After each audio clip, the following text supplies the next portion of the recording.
ഇന്ന് മിഥുനമാസം തീരുകയാണ്. നാളെ നമ്മുടെ കർക്കടക മാസം ആരംഭിക്കുകയാണ്. അതായത് നമ്മുടെ നാമം ജപിക്കാൻ ബുദ്ധിമുട്ടുള്ള ആൾക്കാർക്ക് ഒരു മാസം നാമം ജപിക്കാനായിട്ട്, രാമനാമം ജപിക്കാൻ വേണ്ടിയിട്ട് പൂർവികർ മാറ്റിവെച്ച കർക്കടക മാസം ആരംഭിക്കുകയാണ്.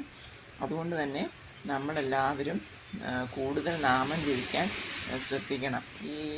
ഇപ്പം നമ്മൾ ഈ കടന്നു പോകുന്ന കാലഘട്ടം എന്ന് പറയുന്നത് വളരെയധികം ശനി ദോഷങ്ങൾ ബാധിക്കുന്ന ഒരു സമയമാണ്. അതുകൊണ്ടാണ് യുദ്ധങ്ങളും അപകടങ്ങളും ഒരുപാട് ആപത്തുകൾ, വണ്ടി അപകടങ്ങൾ, മറ്റുള്ള അപകടങ്ങൾ, അങ്ങനെ ഒരുപാട് ആപത്തുകൾ സംഭവിക്കുന്ന, അതായത് ശനിഗ്രഹത്തിന് ശക്തി കൂടിയിരിക്കുന്ന ഒരു കാലഘട്ടത്തിൽ കൂടിയാണ് നമ്മൾ ഇപ്പോൾ കടന്നു പോകുന്ന ഈ സമയം.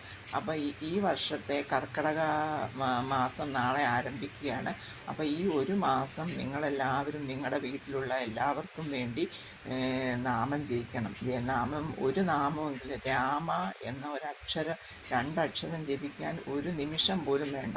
നമ്മളിരിക്കുന്നിടത്ത്, ഇപ്പോൾ ജോലി ചെയ്യുന്നിടത്തിരുന്നാണേലും, വീട്ടിൽ രാവിലെ അടുക്കളയിൽ പാകം ചെയ്യുന്ന സമയത്താണെങ്കിലും, എപ്പോഴാണേലും ഈ രാമായണ മാസം ഉടനീളം നിങ്ങളുടെ ആപത്തുകളും ദുരിതങ്ങളും മാറുന്നതിന്, സമ്പത്തും സമൃദ്ധിയുമുള്ള ഒരു പുതിയ വർഷം നമ്മളിലേക്ക് വരുന്നതിനുമായിട്ട്, അതുപോലെ തന്നെ നമ്മുടെ ഈ ലോകത്തുണ്ടാകുന്ന അപകടങ്ങളും ദോഷങ്ങളും ശത്രുദോഷങ്ങളും നമ്മുടെ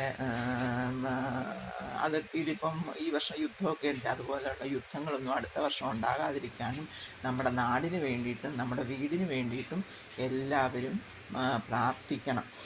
അത് പറയാൻ വേണ്ടിയാണ് ഇന്നിപ്പോൾ ഞാൻ ഈ വീഡിയോ ചെയ്യുന്നത്. നാളെ മുതൽ നമ്മൾ ഒരു 10 മിനിറ്റ് ഹരേ രാമ മന്ത്രം ജപിക്കാനായിട്ട് വീഡിയോയിൽ എന്നും ഒരു 10 മിനിറ്റ് ഹരേ രാമ മന്ത്രം ജപിക്കാൻ ഉള്ള ഒരു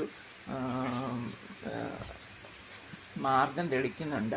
അതിൻ്റെ കൂടെ ഈ ചാനലിൽ വന്നിരിക്കുന്ന ആർക്കെങ്കിലുമൊക്കെ വീട്ടിലിരുന്ന ആ സമയത്ത് സന്ധ്യ കഴിഞ്ഞ് ഒരു രാത്രി സമയത്തേ ജപിക്കുകയുള്ളൂ.